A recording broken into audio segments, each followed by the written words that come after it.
ዛቻ ተደርጎባቸዋል። አስተውሳለሁ መምህር ምረታብ እዚህ እንትና መገናኛ ምናምን አካባቢ ሙስሊሞች ይከተሉት እንደነበረ ችግር ይፈጥሩበት እንደነበረ አህመዲን ጀበል መጽሐፍት እስከ ማሳተም ድረስ የደረሰው በዚህ ነው። ኢየሱስን በማዋረድ ቤተክርስቲያናችን በማንቋሸሽ ቅዱሳንን በማንቋሸሽ አባ መባጽዮንን እንዴት አድርጎ እንደሚያዋርዷቸው በእፎይ ጉዳይ ላይ ብዙዎቻችሁ እኔ እፎይ ነኝ እያላችሁ እየጻፋችሁ ነው። ተባረኩ፣ እግዚአብሔር ይስጣችሁ። እኔ እፎይ ነኝ ማለት እፎይ እንዳይሞት አይደለም። እኔ እፎይ እንዳይሞት አይደለም እየተከላከላችሁ ያላችሁት። እፎይ ሰማዕት ከሆነ እኔም ሰማዕት ሆናለሁ የሚል መልእክት እንዳለው እንዳትረሱ፣ በውስጡ ማለት ነው። እኔም እፎይ ነኝ። እፎይ የሚለው ወንድማችን ስሙ ትክክለኛ ስሙን አላወቅኩትም፣ የቲክቶክ ስሙን እንደማውቀው እኔም እፎይ ነኝ በምንልበት ሰዓት አንገታችንን ለካራ ሰውነታችንን ለእሳት ለቤተ ክርስቲያን ስንል እንደምንሰጥ ማሳያ ነው። መገደል እንጂ መግደልን አላስተማረንም።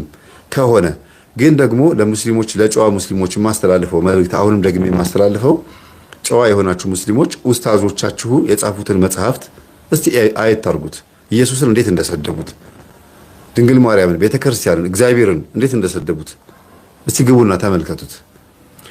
እነሱ በኡስታዝ ደረጃ ወይም ደግሞ በዑለማ በኢማሞቻቸው በመምህራኖቻቸው ደረጃ እንኳን ያን ያክል እንደዚህ አጸያፊ የሆነ ስድብ ኢየሱስን እብድ እያሉ ቆሻሻ እያሉ ሲሳደቡ ምንም አላልምኛ ጸጥና። ለምን? መልስ የሚመልሰው ማን ስለሆነ? እግዚአብሔር ስለሆነ ራሱ ክርስቶስ ይበቀላል። ቅዱሳንን መላእክት ልኮ ይበቀላል። ከኛ የሚጠበቀው ምንድን ነው? ስንጠየቅ መልስ መስጠት ከኛ የሚጠበቀው። ለምትጠየቁት ጥያቄ በሙሉ መልስ ለመስጠት የተዘጋጃችሁ ሁኑ። ሁሉ ነገር በልባችሁ ያዙት፣ እምነታችሁ በልባችሁ ይሁን ይላል አንደኛ ጴጥሮስ ምዕራፍ 3 ቁጥር 15 ላይ። ስለዚህ ሁላችንም በአንድም በሌላ መንገድ ቤተክርስቲያናችንን እያጎላን እንደሆነ ማወቅ አለብን። ስናጎላ ግን በሰማዕትነትም ነው። የሰማዕታት ደም ቤተክርስቲያንን ያጸናል። ቅዱስ ጊዮርጊስን ሲገሉት አሁን የቅዱስ ጊዮርጊስ ወዳጆች ደግሞ እልፍ ናቸው በዓለም ላይ። ለምን? ጊዮርጊስ የሚባለው ሰማዕት የመጀመሪያው ቀዳሚ ማን ነው? ሊቀ ሰማዕት አምኖ እንደዛ በህዝብ ፊት ሰይፍ ባይቀበል ኖሮ የጊዮርጊስ ቤተክርስቲያንም አይተከልም፣ የጊዮርጊስ ወዳጅም አይኖርም ነበር። ከዚህ ባረዱን ቁጥር በገደሉን ቁጥር እንበዛለን የሚባለው አንዱ ያ ነው። አንድ አማኝ ሲኖር፣ አንድ ጎበዝ ሲኖር፣ በቲክቶክ እንደዚህ መልስ የሚመልስ ሰው ሲኖር፣ በሱ ስር ደግሞ በጣም ብዙ ሰማዕታት አሉ። የነዛን ሰዎች ደግሞ ቁጥር የሚያበዛ ደግሞ እልፍ ነው እና በመሞት መባዛት በጣም ይገርማል። ሰው እኛ የምናውቀው በሳይንሱ በመዋለድ ነው አይደል? ሰው እየተዋለደ ነው የሚባዛው። ክርስቲያን ደግሞ እየሞተ ነው የሚበዛው። እና እግዚአብሔር ስሙ የተመሰገነ። ግን ለጨዋ ሙስሊሞች የማስተላለፈው መልእክት ምንድነው? ኡስታዞቻችሁ የጻፉት ስድብ ነው፣ ውርደት ነው፣ ቆሻሻ የሆነ ነገር ነው የጻፉት። እፎይ ደግሞ ለሰደቡት ስድብ መልስ ነው የሰጠው። ያ መልስ ደግሞ ስድብ አይደለም። ለምሳሌ ነብዩ መሐመድ ነው ያልኩት፣ ሙሉ ስሙን የጠቀስኩት እኔ። እነሱ ጳውሎስ ብለው ነው የሚዘረጥጡት። ኢየሱስ ክርስቶስን ቆሻሻ ብለው ወይም እብዱ ብለው ነው የሚጠቅሱት። እኔ ግን ነብያቸው እንዴት እንደማከብርላቸው ተመልከቱ። ነብዩ መሐመድ የ6 ዓመት አይሻን አግብቶ የ9 ዓመት ስትሆን ተገናኛት ይላል አይደለም? ተጽፏል። የተጻፈ ነገር ነው፣ ወይም ምሳሌ አይደለም፣ ወይም ደግሞ ሰምና ወርቅ አይደለም። እኛ ጋር ግን ኢየሩሳሌምን እስራኤልን እንደ ሚስት አድርጎ እግዚአብሔር ደግሞ ኢየሱስ ክርስቶስ ደግሞ እንደ ባል ሆኖ በጮኞች መካከል ያለውን ፍቅር ለመግለጽ ተደርጎ አንዲትን አገር እግዚአብሔር እንዴት እንደሚወዳት ሕዝቡን እንዴት እንደሚወደው ለመግለጽ የተጠቀመውን ዘዴ የተጠቀመውን ምሳሌ እንደ እውነት አድርገው ወስደውት ደሟን አፍስሷል፣ ድንግልናዋን ወስዷል። ያቺ ሴት ማናት? መከሰስ ካለበት እግዚአብሔር ይከሰስ ይላሉ። ምን ያህል ሰምና ወርቅ እንደማያውቁ፣ ምን ያህል ምሳሌያዊ ዘይቤያዊ ምሳሌ እንደማያውቁ የዘይቤ አነጋገር ያሳያል። ይሄ በጣም ከባድ ውርደት ነው። መምህራኖቻቸውን ያልኩት ሙስሊሞችን አላልኩም፣ በግለሰብ ደረጃ ነው ያልኩት። ለምሳሌ የተጠቀሰው ለምሳሌ ኢትዮጵያ ውሽሞች አሏት። ምንም ኬንያ፣ ግብፅ፣ ሳውዲ አረቢያ፣ ሱዳን፣ ጅቡቲ እነዚህ የነዚህን ጣዖታት የምትቀበል ከሆነ ኢትዮጵያ የነዚህን አማልክት የምትቀበል ከሆነ እንደነሱ የምታመልክ ከሆነ ውሽሞቿ ናቸው። አመንዝራለች። አማልክትን በማምለክ አመነዘረች። ማመንዘር ለወሲብ ብቻ አይደለም፣ አማልክትን በማምለክም ማመንዘር አለ። ስለዚህ አመነዘርሽብኝ ብሎ ኢትዮጵያን ቢል ኢትዮጵያን አግብቷታል ማለት ነው እግዚአብሔር። ኢትዮጵያ አመነዘርሽብኝ ካለ እኔን እያመለክሽኝ ነበረ፣ ሌሎች አማልክቶችን ምን አረግሽ ማለት ነው?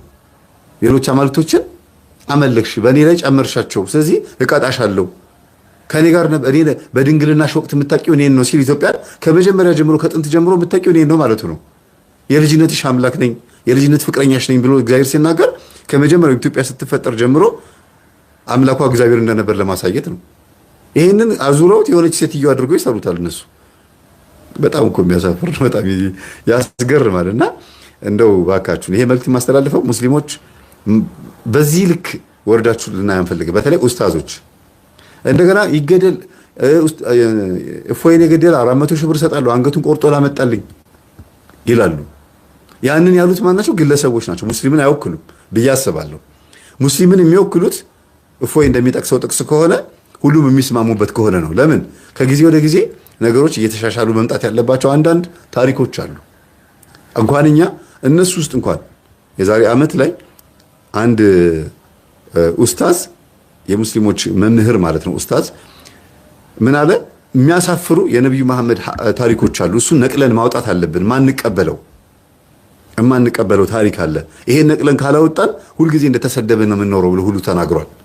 እኔ ይሄን የምናገረው ሙስሊሞችን እየወቀስኩ አይደለም።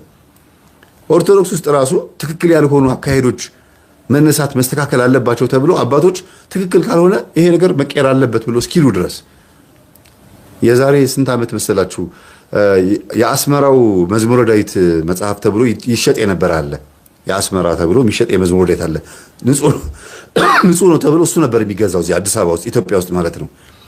እና የሆነ ጊዜ ላይ ግን 2000 ዓመተ ምህረት አካባቢ ላይ ማለት ነው እየንታ አቦኪ ተወልዱ ለኪ ደቂቅ የሚለውን በአባቶችሽ ፈንታ ልጆች ተወለዱልሽ የሚለውን እየንታ አቦኪ ወይም ደግሞ በአባቶችሽ ፈንታ ልጆች ተወለዱልህ ብለው በአማርኛ ማነው በወንድ ጾታ ቀይረውት ተጽፎ ተገኘ።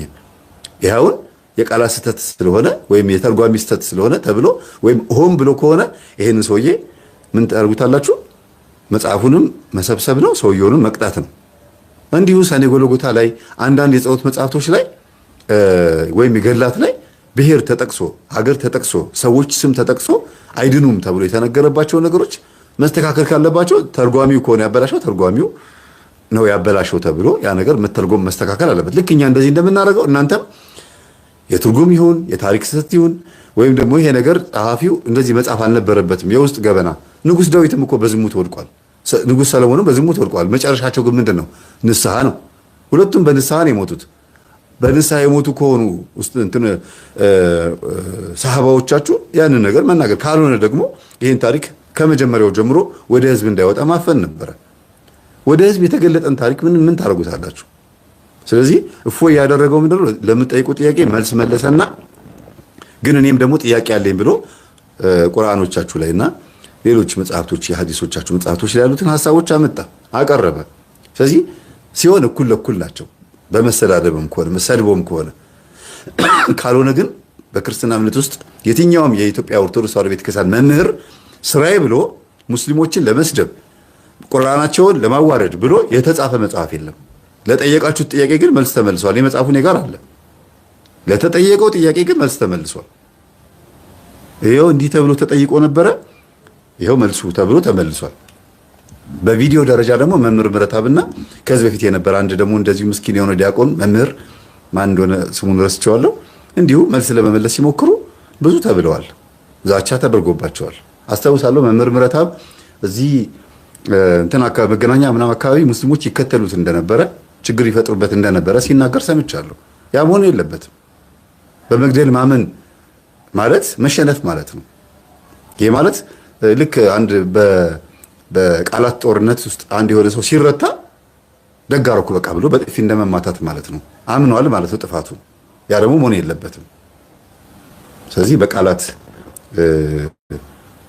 መርታትና መረታት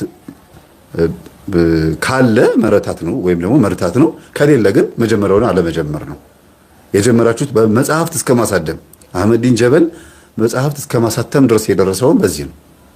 ኢየሱስን በማዋረድ ቤተክርስቲያናችንን በማንቋሸሽ ቅዱሳንን በማንቋሸሽ አባ መባጽዮንን እንዴት አድርጎ እንደሚያዋርዷቸው ድርሳነ መድኃኔዓለምና አባ መባጽዮን ገድል ማለት ነው። እንደዚህ ክርስቶስ አምላክ ነው። እኚህን አባ መባጽዮን ለምን 90 ዓመት ሽማግሌ ሆነው አይሞቱም? ለኢየሱስ ክርስቶስ ሕፃን ናቸው። ከንፈራቸውን ቢስም ሕፃን ናቸው። ልክ እናንተ ልጆቻችሁን ማብላችሁ እግራቸውን ውስጥ እግራቸውን ከንፈራቸውን ልጆቹ እንደምትስሙ ለአምላካችን እኛ ምንድነው? ሕፃናት ነን። ልክ ህፃናት ልጆቻችሁ ሻማ በርቶ እሳቱ ሊነኩ ሲሉ አንተ አትንካ ብላችሁ ቁንጥጥ ስታረጉት ብሎ እንደሚያለቅሰው እኛ ትልልቆች ሰዎች የምንባለው በእግዚአብሔር ፊት ህፃናት ነን። ከንፈራቸውን ይሳም አገላብጦ ምናቸውን የሚሳማቸው አምላክ ነው። አምላክ ስለሆነ እንደ ሰው ልናስብ አይገባም። የሰውን ስጋ ለብሶ መጣልን እንጂ እንደ ሰው ሚስት አገባ አልተባለ። እንደ ሰው በምድር ላይ ምግብ በልቶ ታያ አልተባለ። እንደ ሰው አይደለም ማለት እንደ አምላክም ኖሯል። ያንን መርሳት የለባቸው። ደግሞም እኛ ወደን ፈቅደን የምናመልከውን አምላክ በዚህ ልክ ማዋረድ መሳደብ ማለት ሰላም አለመፈለግ ማለት ነው። ሰላም አለመፈለግ ማለት ነውና እግዚአብሔር ልቦና ይስጠን። ለሁላችንም ደህና አደሩ።